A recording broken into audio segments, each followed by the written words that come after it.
주님의 교회 성경대학 세 번째 시편 공부 느끼고 움직이다 기도하고 시작하겠습니다. 기도합니다. 하나님께서 우리를 부르시고 너는 내 아들이라 내가 너를 낳았도다 라고 말씀해 주셨습니다. 우리는 주님을 모를 때에는 왜 태어났는지 그저 먹고 마시고 눕고 자고 죽는 동물과 다르지 않는 존재였습니다. 하지만 주님을 만나고 우리가 영이 있고 주님께서 우리를 만드셨고 우리를 위해 하나님의 나라를 예비하신 것을 깨달았습니다. 예수님께서 우리를 구원하시고 우리와 함께 하신다는 놀라운 은혜와 사실도 깨달았습니다. 주님, 오늘 주님의 말씀 시편을 통하여 우리를 왜 만드셨는지, 우리의 삶의 목적은 무엇인지, 우리를 어디로 인도하시는지 깊이 깨닫고 어렵고 힘든 세상을 헤쳐나갈 수 있도록 주여 도와주옵소서. 몸이 아프고 또 마음이 아프며 삶이 고단할 때에 주님의 말씀을 떠올립니다. 십자가를 지신 예수 그리스도의 모습을 떠올립니다. 주님, 이 말씀의 시간과 기도의 시간이 우리의 영이 다시 소성하며 육이 치유받으며 마음이 회복되며 주님이 주시는 놀라운 힘과 은혜를 경험하는 시간이 될 수 있도록 주여 인도하여 주옵소서. 예수님 이름으로 기도합니다. 아멘. 할렐루야. 아멘. 오늘 시편을 통해서, 시편은 시잖아요. 그러니까 큰 감동과 또 깊은 주님이 주시는 은혜와 깨달음이 있기를 축원합니다. 아멘. 지난주에 어떤 성도님이, 집사님이 자기는 시편을 안 읽는다 하시더라고요. 다른 성경을 읽는데. 그래서 왜 안 읽나 했더니 너무 많대요. 장을 보면 시편은 150장이나 됩니다. 근데 반대로 또 시편을 좋아하시는 분들이 있어요. 왜냐하면 시편은 또 우리 마음을 이렇게 만지는, 우리 마음과 비슷한 그런 상황들이 있잖아요. 그래서 시편을 공부해 보기로, 제가 강의해 보기로 결정한 것은, 시편은 많이 읽고 사랑을 받는데 특히 시편 1편, 시편 23편 많이 사랑받는데 시편을 공부해 본 적은 없는 것 같아요. 시편의 공부의 수준에서 좀 깊이 들어가서 시편이 어떤 상황에서 만들어졌고 왜 썼고 어떻게 쓰여졌는지를 공부한 적이 없는 것 같아서 시편을 공부하면서 감동의 깊이를 좀 깊게 해야겠다 해서 제목을 시편 공부 느끼고 움직이다. 느낄감, 움직일동. 느끼고 움직이다는 감동이라는 뜻이죠. 느끼는 사람들은 많은데 느끼고 움직이기까지 하는 사람들은 적습니다. 근데 꼭 기독교가 아니더라도 감동 있는 공연들을 보면 막 몸을 이렇게 움직여요. 특별히 노래 자랑을 보면 70대, 80대, 90대 할머니들도 막 이렇게 어깨를 막 움직이거든요. 그거는 확실히 감동받은 거예요. 왜? 느끼기만 한 게 아니라 몸이 움직였잖아요. 그러니까 시편을 느끼고 움직일 수 있는 정도로 한번 공부해 보자 하는 것이 이 시편, 성경대학 세 번째 시편 공부의 목적이라고 할 수 있고요. 시편을 이렇게 처음에 크게 이렇게 보는 게 필요한데, 첫 번째 페이지 보면 시편은 5권의 목적이 있는 찬양책이다 라고 했는데, 사실 우리도 찬송가가 있고 어느 나라나 찬송가가 없는 나라는 없습니다. 근데 그 재밌는 것은 찬송가로 살펴보면 재밌는 찬송가들이 있어요. 예를 들면 우리나라의 시온성과 같은 교회라는 찬양이 있는데, 그거는 독일의 국가입니다. 독일의 애국가예요. 그러니까 찬송가도 나라마다 다 다르다 보니까 이 사연들이 있고, 우리가 예를 들면 예수 우리 왕이여는 복음성가로 알고 있었는데 그걸 너무 우리가 부르니까 찬송가에 넣어줬어요. 621장인가요? 이 찬송가에 들어오기도 하고, 우리나라에 있는 찬송가의 한 반이 사실은 미국 복음성가입니다. 하디나 무디 목사님이 했던 복음성가. 그러니까 그런 역사가 있어요. 우리나라 찬송가만 해도 뭐 한 300년 이 정도의 역사가 있어요, 찬송가에. 근데 시편은 뭐냐? 수천 년이 들어있는 그 당시의 찬송가예요. 찬양책인데 그게 굉장히 많습니다. 150장이나 되는 거예요, 그 시편의 찬송가가. 그래서 실제로 우리가 나눈 게 아니라 시편 자체가 나눴습니다. 시편은 5권, 1권이 끝나니라 혹은 2권이 끝나니라 이렇게 돼 있어요, 시편을 읽어보면. 그래서 총 5권으로 돼 있는데 거기 표를 보시면 나와 있습니다. 그러니까 1권은 41편에서 끝나고 송영이 있습니다. 송영이 뭐냐면 예배 끝날 때 부르는 기도 노래를 송영이라고 그래요. 근데 시편은 꼭 한 권이 끝나면 송영이 꼭 있어요. 그래서 41편에 송영이 있고, 2권이 끝나는 72편에 송영이 있고, 근데 72편은 이런 말도 담겨져 있어요. 이새의 아들 다윗의 기도가 끝나니라. 이렇게 끝맺음을 72편에는 적어놨습니다. 그리고 3권은 89편까지 있는데 89편에 송영이 붙어 있고, 송영은 주로 아멘 아멘 혹은 할렐루야 이렇게 되어 있는데, 그 당시에는 음이 있었어요. 근데 우리 지금 음을 많이 잊어버렸어요. 그러니까 음이 있는 노래들이 뭐냐면 아가라든지요, 아가라든지 시편이라든지 이런 성경은 실제로는 악보가 음이 있었어요. 근데 그게 몇천 년 오다 보니까 우리가 음을 이제 잊어버려서 그냥 이렇게 목사님들이 근엄한 목소리로 막 부르면 사실은 그거랑 맞지 않아요. 원래는 그거는 이제 하나님을 찬양하는 혹은 성가대에서 찬양대에서 부르는 노래예요. 그래서 사실은 음을 좀 붙여야 됩니다. 그래서 그런 성경을 5개를 모아서 우리 성경에는 시가서라고 부릅니다. 시가서 5권 있는데 욥기, 시편, 잠언, 전도서, 아가. 이거는 시가서, 시가라는 건 시나 노래다 이런 뜻이잖아요. 시나 노래에 해당되는 성경이 있다. 그래서 제가 막 저한테 와서 아주 성경 66권을 아주 좁게 보고, 목사님 선교만 해야지 하나님 기뻐하십니다 하는 사람들을 보면 꼭 시가서를 들려줘요. 선교는 굉장히 중요한 것이지만 성경을 전체적으로 균형 있게 건강하게 보면 시도 있고 노래도 있고 사랑도 있고 자녀 키우는 것도 있고 별게 다 있다. 사업도 있다. 심지어 사업도 있고 세금 내는 문제도 있고 국가 위정자들에 대한 말씀도 있고 굉장히 많은데, 그거를 이단들이나 사이비들은 한 개만 보게 하고 한 개의 구호만 외치게 해요. 그래서 사람이 이상해져요. 왜? 사람이 골고루 먹어야 되는데 어떤 사람이 소금이 좋다 해서 소금만 먹어봐요. 3일 안에 사망합니다. 야, 미네랄이 많은 소금이 좋대.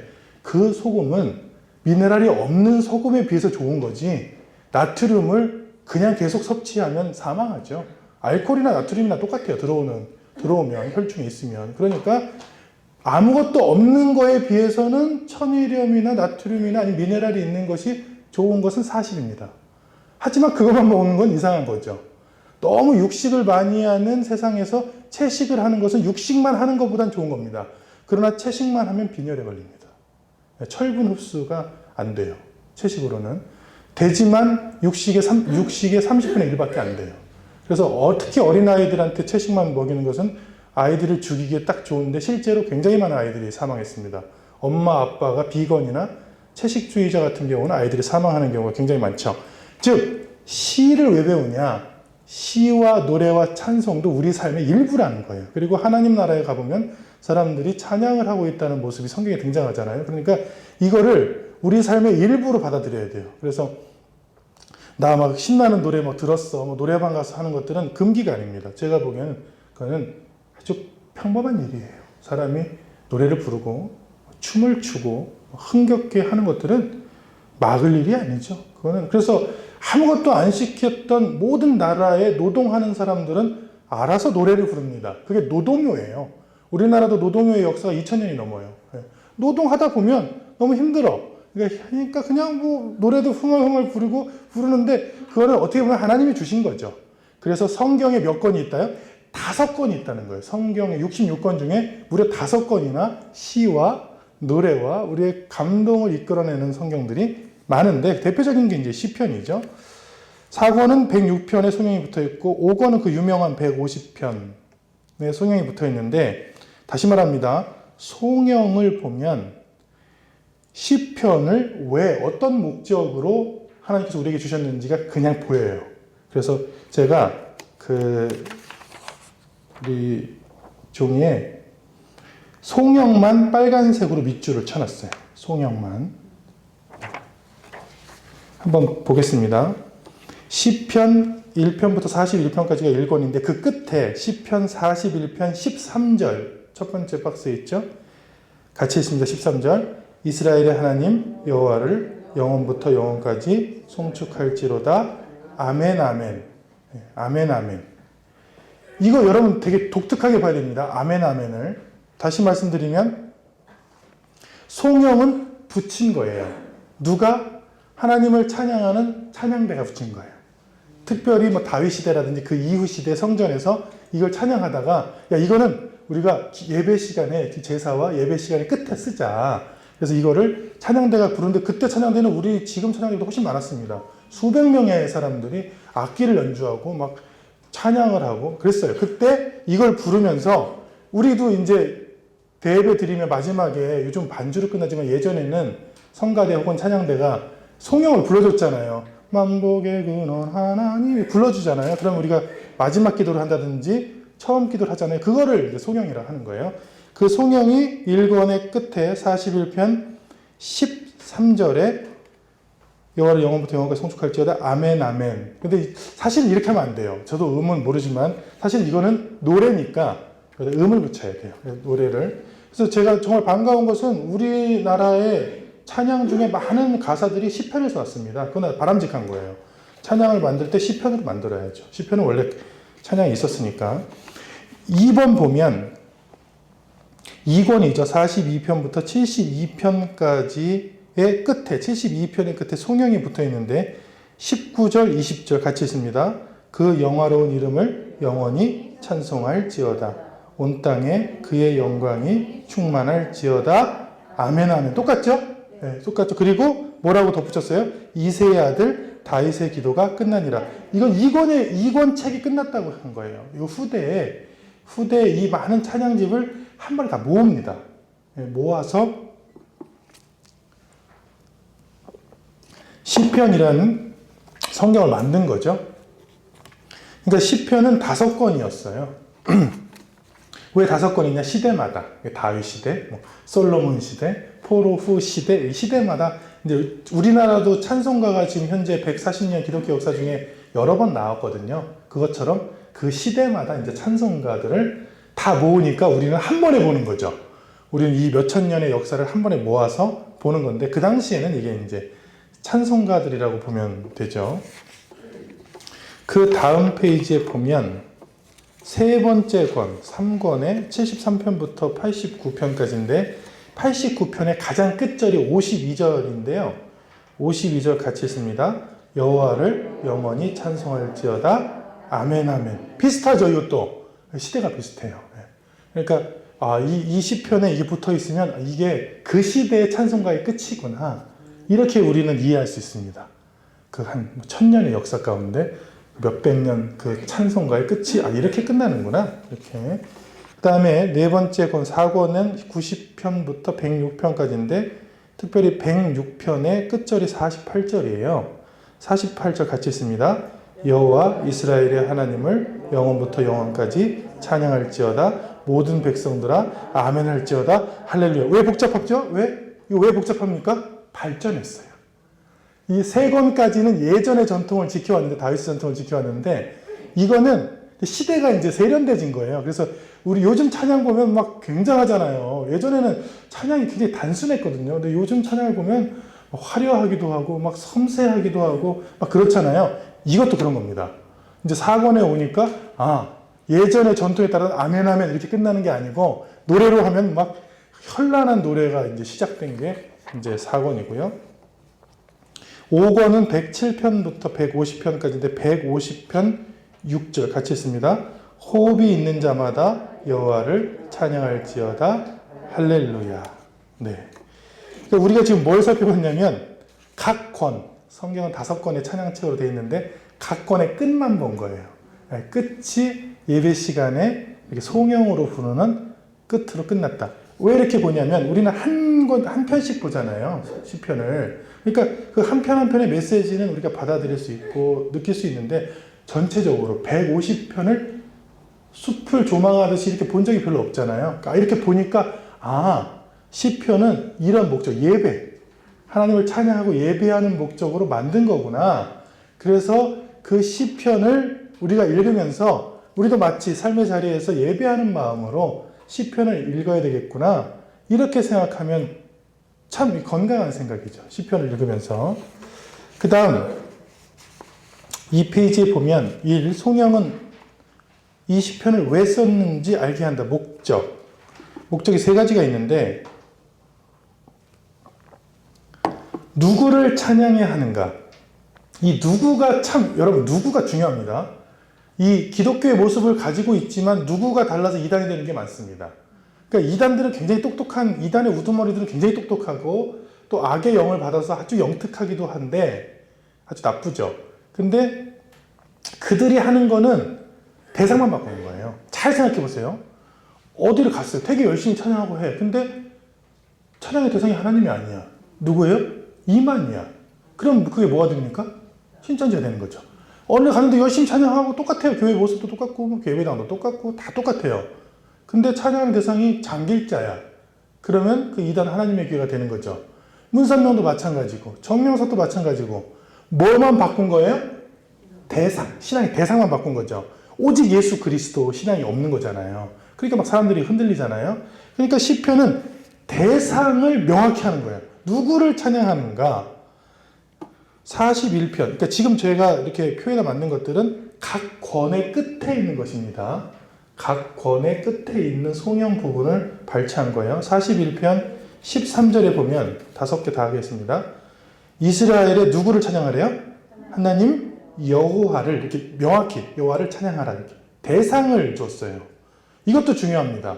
그러니까 신앙의 대상이 흔들리지 않는 게 우리가 다음 세대에게 전해줘야 될 거예요.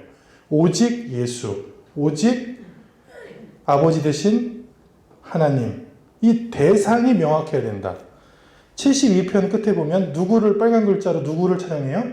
여호와 하나님 곧 이스라엘의 하나님을 찬송하며 그 밑에 보면 그 영화로운 이름을 이렇게 나와 있잖아요. 그러니까 이 송영에서 가장 중요한 부분은 대상입니다. 대상. 89편에 보면 누구를 찬양해요? 여호와를 영원히 찬양하라. 106편에 보면 여호와 이스라엘의 하나님을. 150편에 보면 여호와를. 그러니까 이 5개 다 5건의 끝을 지금 살펴보고 있습니다. 5건의 끝을 살펴보면 대상이 중요하구나. 예배의 대상. 근데 이제 저희가 예배 드릴 때 저희는 같이 예배 드리지만 그 다음날이나 그날 밤에 전화가 와요. 한 목사님 가정에서 전화가 왔는데 그 목사님이 지금 아직 사역지가 없어요. 그 가정이. 그래서 우리 예배를 실시간으로 드린다는 거예요. 우리 소식을 다 알아. 다 알아요. 그래서 10월 30일 그 교회 이전 감사예배 때 오신대요.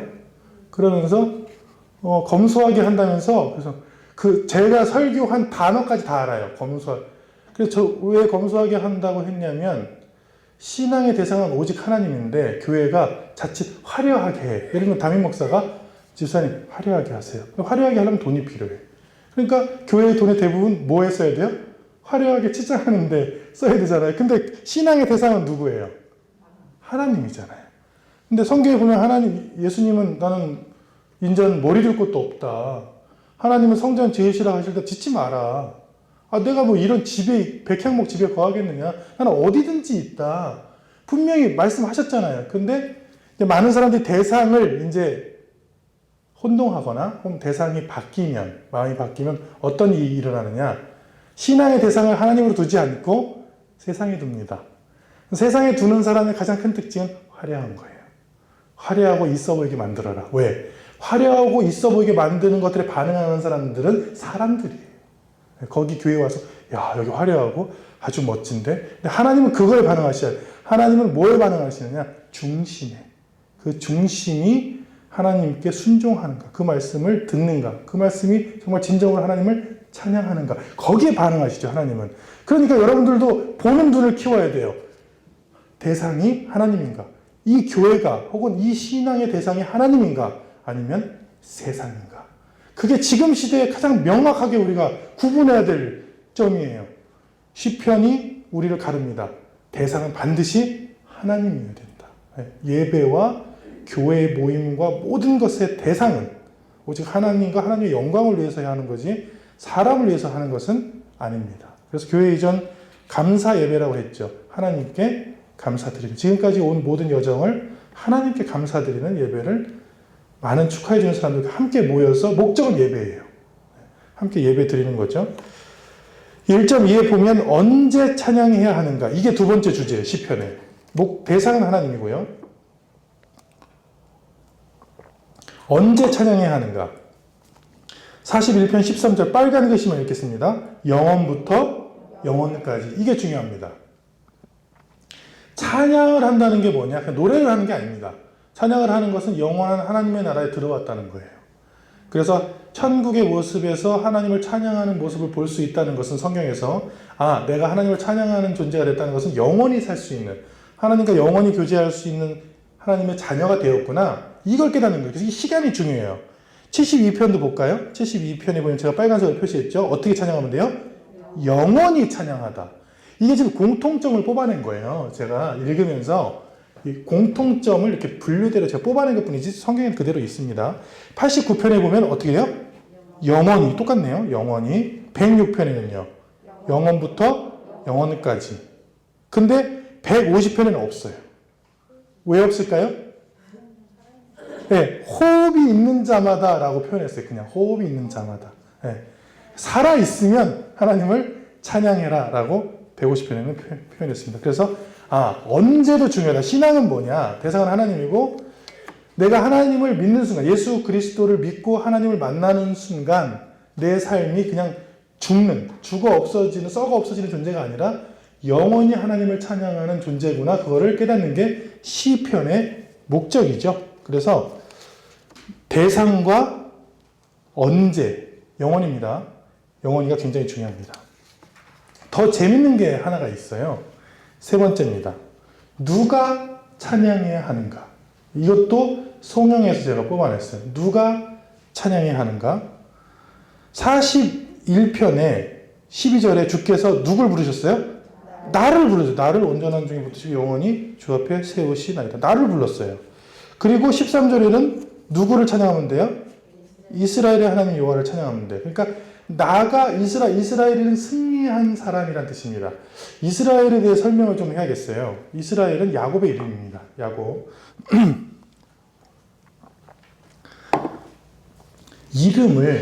당신의 이름은 무엇입니까?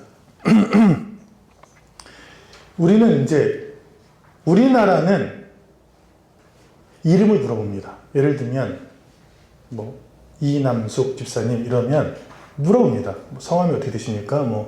조남이 어떻게 되십니까? 이름이 어떻게 되십니까? 그런데 이 서양의 문화에서는, 제가 이제 독일에서 유학할 때 서양의 문화에서 이름을 안 물어봅니다. 되게 독특하죠. 이름을 물어보는 사람은 공무원입니다. 아니면 학교의 행정처에서는 독일 말로 당신의 이름은 무엇입니까? 라는 말을 쓰는데 사람끼리는 그런 말을 안 씁니다. 이건 영국 혹은 미국 문화권도 마찬가지인데 사람끼리는 뭐라고 물어본 줄 아세요? 당신은 뭐라고 불립니까? 정확합니다. 당신은 뭐라고 불립니까? 라고 물어봅니다. 그러면 보통 이름을 대답 안 합니다. 자기의 애칭을 대답해요. 이해되세요?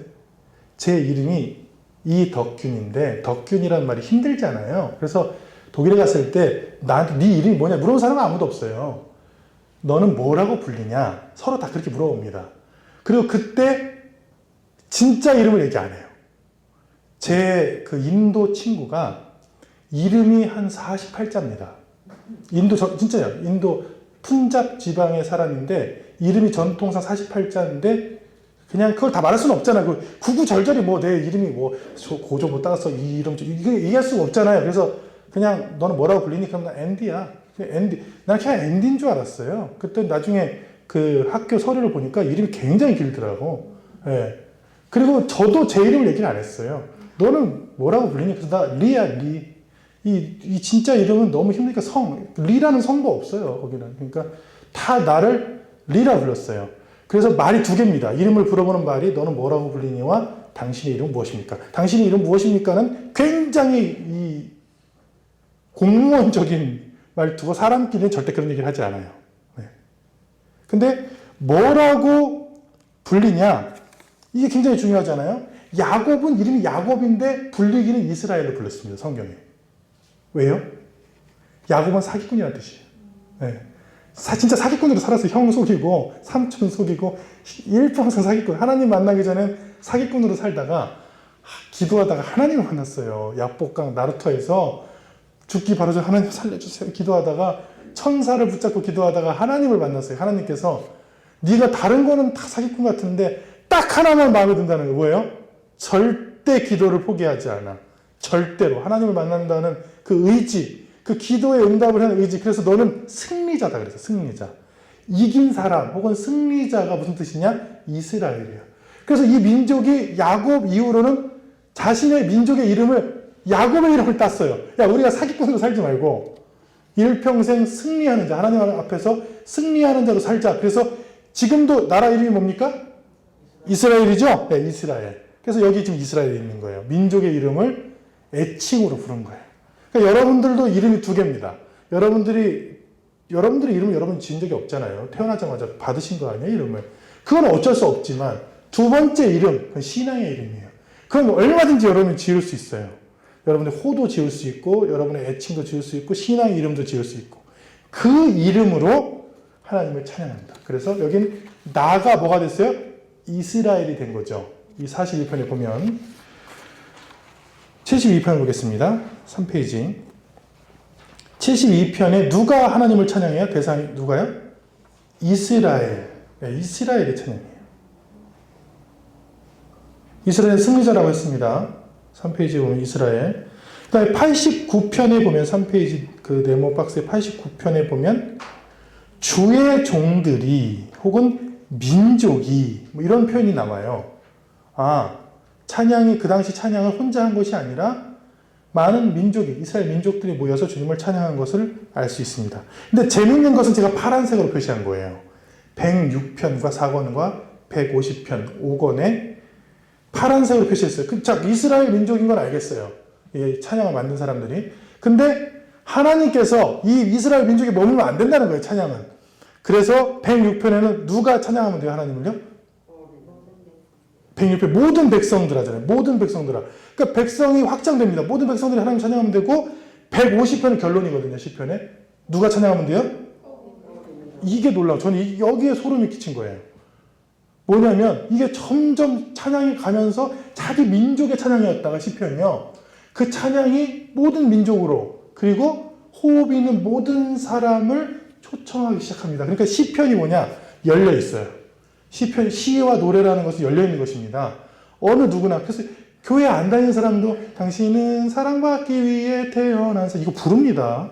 그러니까 그걸 부를 때마다 제가 막 너무 감동인 거예요. 왜? 시편 150편이잖아요. 찬양을 여러분만 하는 게 아니라 모든 민족과 호흡이 있는 모든 사람들이 하나님 아버지를 만나서 찬양할 수 있도록 그들을 초청하고 있는 것이죠, 말씀이. 그래서 이 시편을 크게 보면 아, 이렇게 시편은 확장되고 있구나. 이렇게 열려 있구나. 이렇게 사람들을 초대하고 있구나. 그것들을 깨달으면 됩니다. 그러니까 우리만 부르면 안 됩니다. 찬양 우리만 부르면 안 돼요. 우리 다음 세대 아이들도 같이 부르고 우리 애기들도 같이 부르고 안 믿는 사람들에게도 초청해서 찬양을 같이 부르고 예배 드릴 수 있는 것이 바로 시편의 목적이죠. 3페이지 중간에 시편은 서론이 있는 찬양책이다. 시편은 150편인데 1편, 2편이 서론입니다. 엊그제랑 어제 제가 우리 첫째의 숙제를 좀 같이 도와줬는데 이틀 연속 숙제가 논설문쓰기예요. 초등학교 6학년. 네, 논설문쓰기. 논설문쓰기 배웠죠. 학교에서 배웠는데 이제 써보는 건데 선생님이 이제 저출산과 고령화에 대해서 써와라. 이렇게 얘기했어요. 그래서 저출산과 고령화에 대해서 뭐 자료 조사를 하고 이제 쓰는 건데 서론에 뭘 써야 되냐면 내가 이거를 어떤 문제의식으로 어떻게 쓰겠다는 걸 간략하게 쓰면 돼요. 대부분 내용은 본론입니다. 내용은 다 본론에 들어있죠. 근데 서론은 보여주기만 하면 돼. 내가 이 시편 150편에 주제가 이거고 내가 이런 내용을 앞으로 쭉 시와 기도로 하나님을 올려드릴 것이다 라는 게 보이는 거예요. 그러니까 서론을 잘 쓴 사람이 누구냐? 그것만 봤는데 알겠어? 알겠어요. 신문 기사를 잘 쓰는 기자는 누구냐? 첫 줄, 두 줄을 읽었는데 알겠어요. 뒤에 내용을 어느 정도는 내가 이 글을 이렇게 칼럼을 이렇게 쓰고 만평을 이렇게 쓰고 글을 이렇게 쓰는구나. 이거 알겠죠? 그러니까 시편은 굉장히 많지만 시편 1편과 2편을 읽으면 그냥 알아요. 네. 시편은 이런 주제구나. 1편 같이 보겠습니다. 1편은 굉장히 유명하거든요. 1편 그 네모에 네모 박스 안에 있습니다. 복 있는 사람 같이 있습니다. 복 있는 사람은 악인들의 꾀를 따르지 아니하며 죄인들의 길에 서지 아니하며 오만한 자들의 자리에 앉지 아니하고 오직 여호와의 율법을 즐거워하여 그의 율법을 주야로 묵상하는도다. 그는 시냇가에 심은 나무가 철을 따라 열매를 맺으며 그 잎사귀가 마르지 아니함 같으니 그가 하는 모든 일이 다 형통하리로다. 악인들은 그렇지 않으며 오직 바람에 나는 겨와 같도다. 그러므로 악인들은 심판을 견디지 못하며 의인들의 모임에 들지 못하리로다. 무릇 의인들의 길은 여호와께서 인정하시나 악인들의 길은 망하리로다. 아멘. 자, 시편의 첫 번째가 뭘 다루고 있냐면 2편도 마찬가지입니다. 시편 2편의 12절도 마찬가지인데 누가 복 있는 사람이냐 이겁니다. 누가 복 있는 사람? 이거를 현대어로 해석하면 누가 행복한 사람이냐? 혹은 더 깊이 역사 속으로 들어가면 이겁니다. 우리는 왜 불행한 민족이 되었나? 이거를 지금 회개하고 반성하는 거예요. 누가 어떤 사람이야말로 행복한 사람이냐? 시편 1편에는 율법을 즐거워하고 그 율법, 하나님의 말씀을 주야로 묵상하는 사람이 행복하다. 근데 여기에는 역사적 배경이 들어있어요. 뭐냐면 왜 우리가 역사 속에서 이렇게 실패하고 포로되고 나라가 몇 번 망했는가를 찬양을 하면서 반추를 해봤더니 하나님의 말씀을 버리고 이방의 문화와 신상을 받아들였어요. 이 사람들이. 그거에 대한 철저한 회개와 반성이 사실은 시편 1편에 들어있는 건데 4페이지에 보면 에스라 말씀과 느헤미야 말씀을 제가 여기다 적어놨는데요.